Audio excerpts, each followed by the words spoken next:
পরিবারের একমাত্র উপার্জনকারী ব্যক্তি, যার উপার্জনেই পুরো সংসার চলে। আর তাকে হঠাৎ করে একটা কোম্পানি সামান্য কারণে চাকরি থেকে বের করে দেয়। আর হঠাৎ করে এভাবে চাকরি হারিয়ে বেচারা তো একদম দিশেহারা হয়ে পড়ে। সে ভেবে পাচ্ছিল না এখন আসলে কি করবে। আর এসব ভাবতে ভাবতে সে ঠিক করে ফেলে, যেই কোম্পানি তাকে চাকরি থেকে বের করে দিয়েছে সে ওই কোম্পানির টাকার ভল্টে ডাকাতি করবে। হ্যাঁ, যেমন কথা তেমন কাজ। আর এরপরে তারা কয়েকজন বন্ধু মিলে দুর্দান্ত একটা ডাকাতির মাস্টার প্ল্যান বানিয়ে এই মিশনে নেমে পড়ে। এমন একটি ডাকাতির চাঞ্চল্যকর ঘটনা নিয়ে আজকের মুভি লোগান লাকি। তো চলুন এসব ডাকাতির মূল ঘটনায় যাওয়া যাক।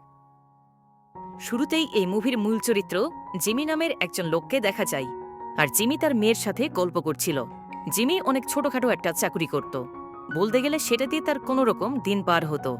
আর জিমির ওয়াইফ কিছুদিন আগে জিমিকে ডিভোর্স দিয়েছে, কিন্তু জিমি মাঝে মাঝে তার মেয়েকে তার কাছে নিয়ে আসত। এরপর দেখা যায় জিমি একটা স্টেডিয়ামের আন্ডারগ্রাউন্ডে কনস্ট্রাকশনের কাজ করছিল। কিছু পরে জিমিকে তার বস অফিসে ডেকে পাঠায়। তার বস জানায় জিমিকে চাকরিচ্যুত করা হয়েছে, কারণ জিমি এখানে জয়েন করার আগে তার পায়ের সামান্য একটু সমস্যা ছিল, আর জিমি সেটি গোপন করেছিল। যদিও জিমির পায়ের এই সামান্য সমস্যায় কাজের উপর কোনো প্রভাব পড়ছিল না, তবুও তার বস জানায় যে তাদের কোম্পানি নিয়মনীতি অনুযায়ী তাকে চাকরি থেকে বাদ দিয়েছে। এরপর জিমিকে অফিস থেকে বের করে দেওয়া হয়। এমনিতেই জিমির আর্থিক অবস্থা খুব খারাপ ছিল, তার উপর আবার হঠাৎ চাকরি চলে যাওয়ায় সে কি করবে বুঝে উঠতে পারছিল না। অন্যদিকে দেখা যায় জিমির একজন বোন ছিল যার নাম মিলি। সে একটা পার্লারে কাজ করত। এরপর জিমি তার মেয়েকে দেখতে তার প্রাক্তন স্ত্রী ববির কাছে আসে। আর জিমিকে ডিভোর্স দেওয়ার পর ববি আরেকজনকে বিয়ে করে বেশ সুখে সংসার করছিল, আর জিমির মেয়েটা তাদের সাথেই থাকত। সেখানে জিমি জানতে পারে ববি তার বর্তমান হাজব্যান্ডকে নিয়ে অন্য একটা শহরে গিয়ে থাকবে। এটা শুনে জিমি অনেক রেগে যায়, কারণ জিমি তাহলে তার মেয়েকে এভাবে ঘন ঘন দেখতে আসতে পারবে না। কিন্তু জিমি তার মেয়েকে সাথে রাখবে সেটিও তার সামর্থ্য ছিল না, যার কারণে জিমি সেখান থেকে রাগ করে সরাসরি একটি বারে চলে আসে। আর এখানে জিমির ছোট ভাই যার নাম ক্লাইড, সে এই বারে চাকুরি করত। ক্লাইড আগে একজন আর্মি ছিল, আর সে একটি মিশনে যাওয়ার পর দুর্ঘটনাবশত তার বাঁ হাতটি হারিয়ে ফেলে। এরপর সে আর্মি থেকে বরখাস্ত হয়ে এই বারে চাকুরি করত। একটু পরে সে বারে কয়েকজন লোক এসে ক্লাইডের হাত না থাকায় সেটি নিয়ে মজা করতে থাকে। আর নিজের ভাইকে এভাবে অপমান করায় জিমি সেই লোকগুলোকে মারতে শুরু করে। আর ক্লাইড এক বোতল অ্যালকোহল নিয়ে বাইরে এসে সেই লোকদের গাড়িতে আগুন ধরিয়ে দেয়। যাই হোক, সেখানে তাদের অনেক ঝামেলা হয় এবং পরের দিনে সকালে জিমি তার ভাইকে নিয়ে একটা বড় ধরনের চুরি করার প্ল্যান বানাতে থাকে। এমনিতেই জিমির চাকুরি নেই, আর তার ভাইয়ের আর্থিক অবস্থাও ভালো ছিল না, যার কারণে তারা অনেক পরিকল্পনা করে সিদ্ধান্ত নেয় যে জিমিকে যেই কোম্পানি চাকুরি থেকে বের করে দিয়েছে সেই কোম্পানিতেই তারা ডাকাতি করবে। আর ওই কোম্পানির একটা বিশাল কার রেসিংয়ের স্টেডিয়াম ছিল, আর এই স্টেডিয়ামে জিমি কনস্ট্রাকশনের কাজ করত। সে কাজ করার সময় আন্ডারগ্রাউন্ডে কয়েকটি পাইপের লাইন দেখেছিল। আর ওই স্টেডিয়ামের সকল টিকিটের টাকা, দোকানের টাকা এবং সকল বাজির টাকা সহ কোটি কোটি টাকা সরাসরি সেই পাইপ লাইন দিয়ে আন্ডারগ্রাউন্ডের একটি ভল্টে এসে জমা হতো। এখন এই চুরি করাটা অনেক কঠিন এবং রিস্কের ছিল, কারণ এই ভল্টের দায়িত্বে অনেক শক্ত সিকিউরিটি সিস্টেম ছিল, যারা সবসময় এই স্টেডিয়ামের নিরাপত্তার দায়িত্বে থাকত। তবুও যতই নিরাপত্তা থাকুক না কেন, তারা ঠিক করে যেভাবেই হোক তারা সেখানে চুরি করবেই। তো চুরির এই প্ল্যান সাকসেস করার জন্য তাদের দলে আরও কয়েকজন দক্ষ লোক প্রয়োজন, যার কারণে জিমি আর ক্লাইড মিলে জো নামের একজন সাজাপ্রাপ্ত আসামির সাথে জেলখানায় গিয়ে দেখা করে। জো তাদের সব প্ল্যান শুনে জিমিকে বলে, তারা যে সব টাকা মাটির নিচে ভল্টে রাখে এটা তুমি কিভাবে জানলে? তখন জিমি বলে, আমি নিজের চোখে সেটা দেখেছি, কারণ আমি সেখানে কনস্ট্রাকশনের কাজ করতাম। এটা শুনে জো তাদের সাথে চুরি করতে রাজি হয়, কিন্তু জো বলে জেল থেকে বের হতে তার আরও 6 মাস সময় লাগবে, আর ততদিন তাদের অপেক্ষা করতে হবে। কিন্তু জিমি বলে, এই কাজ আমাদের 1 মাসের মধ্যেই শেষ করতে হবে। এখন উপায় না পেয়ে জোকে জেল থেকে পালিয়ে বের করার জন্য জিমি একটা বুদ্ধি দেয়। বুদ্ধিটা জো অনেক পছন্দ করে, কিন্তু জো বলে, আমাদের এই দলে আরও 2 জন লোক দরকার, আর সেই 2 জন লোক হল জোয়ের আপন 2 ভাই। এরপর জিমি আর ক্লাইড মিলে জোয়ের 2 ভাই ফিশ এবং ড্যাটনের সাথে দেখা করে তাদের চুরির প্ল্যানটা জানিয়ে দেয়, আর তারাও এই প্ল্যান শুনে রাজি হয়ে যায়। এরপর জো তাদের 2 ভাইকে জেলে ডেকে একটা লোকের কাছে থেকে একটা ব্যাগ সংগ্রহ করতে বলে। অন্যদিকে জিমির ভাই ক্লাইড ইচ্ছাকৃতভাবে গাড়ি দিয়ে একটি দোকানে ধাক্কা মারে, আর এই ঘটনার জন্য দোকানের মালিক মামলা করলে ক্লাইডের 90 দিনের জন্য জেল হয়। আসলে ক্লাইড ইচ্ছাকৃতভাবেই এই ঘটনা ঘটিয়েছে যাতে তাকে জেলখানায় ঢোকানো হয়। কারণ এর আগে তারা প্ল্যান করেছিল যে আগে থেকে জেলে বন্দি থাকা জোকে যেভাবেই হোক জেল থেকে পালিয়ে বের করবে। আর তাই ক্লাইড এই ঘটনার মাধ্যমে তাদের প্ল্যান অনুযায়ী প্রথমে সে জেলখানার ভিতরে প্রবেশ করে। অন্যদিকে সেই জেলখানায় রক্ষণাবেক্ষণ কাজের জন্য প্রতিদিন একটা গাড়ি যাতায়াত করত। আর জিমির বোন মিলি সেই গাড়িকে ফলো করে কোনো একটা ইনফরমেশন লিখে নিচ্ছিল, কারণ মিলিও তার ভাইদের সাথে এই চুরির প্ল্যানে যোগ দেয়। আর মিলির কাছে থেকে সেই ইনফরমেশনগুলো নিয়ে জেলের ভিতরে জো আর ক্লাইড মিলে কাঠের একটা বাক্স বানাতে থাকে। আর জিমি তার এক ট্রাক ড্রাইভার বন্ধুর ভাষায় গিয়ে জানায় যে ট্রাকের মাধ্যমে তাকে একটু হেল্প করতে হবে। তার বন্ধু হেল্প করতে রাজি হয়। এরপর সেই রাতে জিমির বোন অনেকগুলো তেলাপোকা ধরে সেই তেলাপোকাগুলোর গায়ে বিভিন্ন রকমের রং করছিল। এইগুলো দিয়ে তারা কি করবে তা একটু পরে জানতে পারবেন। পরের সিনে দেখা যায় জিমি সেই স্টেডিয়ামের মানে সে যেখানে চাকরি করত সেখানে তার নিজের কিছু রেখে যাওয়া জিনিসপত্র নিতে আসে। এ সময় জিমি সেই পুরো স্টেডিয়ামের একটা নকশা তার পকেটে ঢুকিয়ে নেয়। আর জিমি বের হওয়ার সময় তার বসের সাথে দেখা হয়ে যায়। তার বস বলে, তোমাকে চাকরি থেকে হঠাৎ করে বের করে দেওয়ার জন্য আমি অনেক দুঃখিত, কারণ কোম্পানির নির্দেশে এখানে আমার কোনো কিছু করার ছিল না। আর তার বস আরও জানায় যে এই কনস্ট্রাকশনের কাজ তাদের নির্ধারিত সময়ের আগেই তারা দ্রুত শেষ করতে চায়। আর এটা শুনেই জিমি জেলের ভিতরে তার ভাই ক্লাইডকে ফোন করে জানায় তারা যেই চুরি 1 মাসের মধ্যে করতে চেয়েছিল সেটা তার আগেই করতে হবে, কারণ তারা কনস্ট্রাকশনের কাজ অল্প দিনের মধ্যেই শেষ করবে। আর তখন সেখানে যাওয়ার কোনো উপায় থাকবে না। এখন জিমিরা যেদিন চুরির প্ল্যান করে সেই দিন ওই স্টেডিয়ামে অনেক বড় একটা কার রেসিং অনুষ্ঠিত হবে। আর সেই দিন ওই স্টেডিয়ামে অনেক দর্শক উপস্থিত থাকবে। আর সেটির চিন্তা করে জিমির বোন মিলি এই প্ল্যান অন্যদিনে করতে বলে। কিন্তু জিমি বলে সেই দিনও তাদের জন্য পারফেক্ট, কারণ রেস চলাকালীন সময়ে সবার মনোযোগ সেই রেসের দিকে থাকবে। অন্যদিকে জিমিরা একটা ডেলিভারি ম্যানকে হাত করে তার মাধ্যমে পরিচয় গোপন রেখে সেই স্টেডিয়ামের ভল্টের ভিতরে কাজ করা একটা মহিলাকে একটা কেক উপহার হিসেবে পাঠিয়ে দেয়, কারণ আজ এই মহিলার জন্মদিন ছিল। এরপর ওই মহিলা তার কলিগদের সাথে নিয়ে সেই কেক কাটে। আর তখন আরেকটা মহিলা এসে জানায় যে বাইরে তার গাড়িতে কেউ একজন ধাক্কা মেরেছে। আর সে বাইরে এসে তার গাড়িটি দেখে অনেক রেগে যায় এবং সিকিউরিটিদের অনেক বকাঝকা করে। যাই হোক, সেই মহিলা সেখানে আবারও ভল্টে ফিরে এসে দেখে সেখানে দরজা লক হয়ে গেছে, কারণ তখন বিকেল 5টা বেজে গেছে। আর এই সময়ের পর সেই স্টেডিয়ামের অফিসের সকল দরজা অটোমেটিক বন্ধ হয়ে যেত। আর এই জন্য জিমিদের পাঠানো সেই কেকটাও ভল্টের ভিতরেই থেকে যায়। অন্যদিকে সেই রাতে জোয়ের 2 ভাই ফিশ এবং ড্যাটন কনস্ট্রাকশনের লোক সেজে সেই স্টেডিয়ামের আন্ডারগ্রাউন্ডে পাসওয়ার্ড দিয়ে ঢুকে পড়ে। আর এই পাসওয়ার্ড জিমি তাদের জানিয়ে দেয়, কারণ জিমি এর আগে এখানে চাকুরি করার সময় গোপনে সেই পাসওয়ার্ডটা জেনেছিল।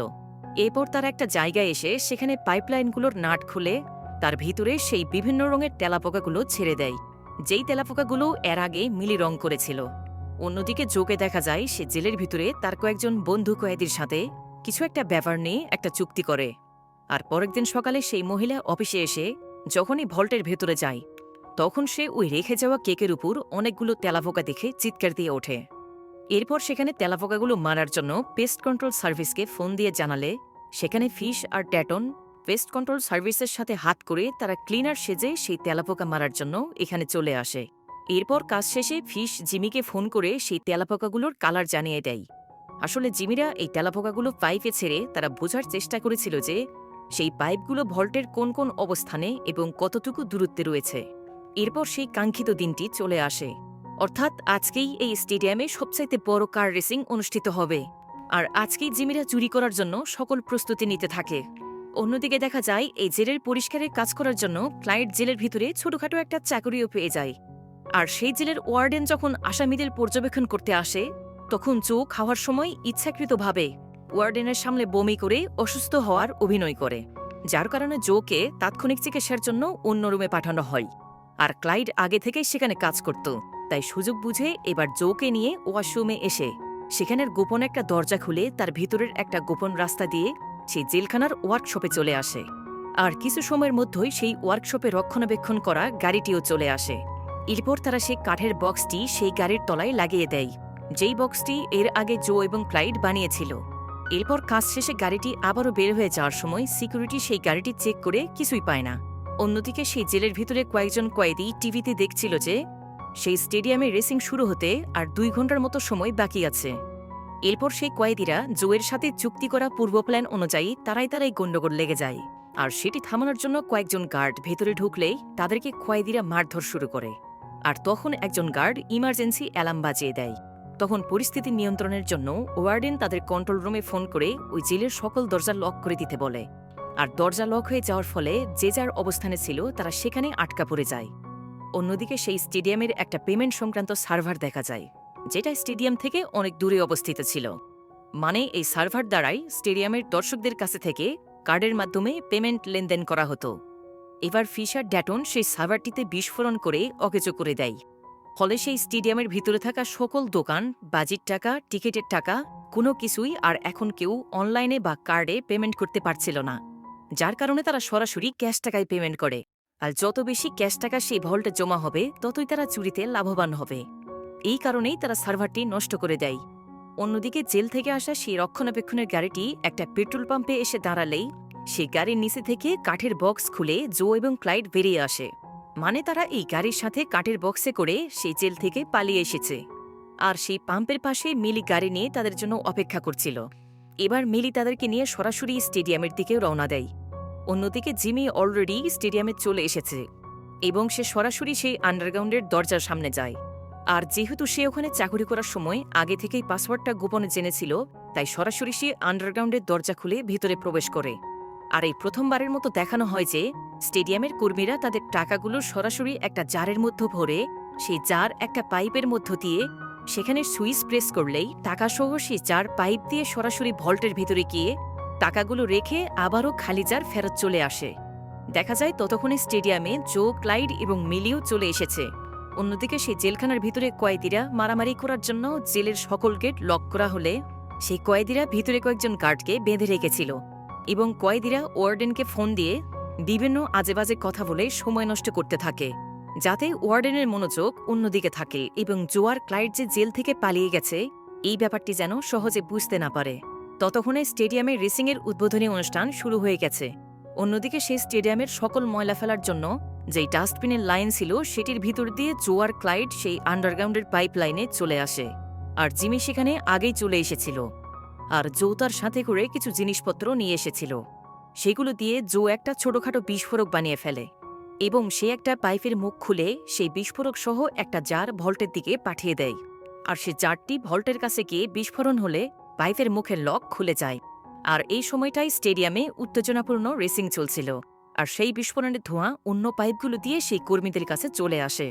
আর তখনই সেই খবরটি গার্ডদের জানিয়ে দেয়। অপরদিকে সেই জেলখানার ভিতরে থাকা কয়েদিরা তাদের রুমগুলোর সকল সিসি ক্যামেরা এবং জানালাগুলো ঢেকে দেয়, যার কারণে জেলের ওয়ার্ডেন কিছুই বুঝে উঠতে পারছিল না। কারণ এই সময় গণ্ডগোলের জন্য সকল দরজা ইমার্জেন্সি লক করে দেওয়া হয়েছিল। আর ওইদিকে জিমি, জো সবাই মিলে সেখানে একটা ভ্যাকুয়াম মেশিনের সাহায্যে সেই পাইপ দিয়ে ভল্টের ভিতরে থাকা টাকাগুলো টেনে বের করে আনতে থাকে। এভাবে অনেকগুলো ডাস্টবিনের ব্যাগে টাকাগুলো ভরতে থাকে। আর স্টেডিয়ামে তখন সবাই রেস দেখতে ব্যস্ত ছিল। এরপর ফিশার ড্যাটন সেই টাকা ভর্তি অনেকগুলো ডাস্টবিনের ব্যাগ গাড়িতে করে সেখান থেকে বের হয়ে আসে। এরপর তারা কিছু দূর আসলেই সেখানে দুজন গার্ড তাদেরকে থামিয়ে দেয়। গার্ডেরা দেখে যে এটা একটা ময়লার গাড়ি, তাছাড়া তারা স্টেডিয়ামের কর্মীর ড্রেস পরেছিল, তাই গার্ডেরা এটা নিয়ে তেমন কিছু ভাবে না। এরপর তারা সেই মেইন গেটের কাছে গিয়ে দেখে গেট লক করা।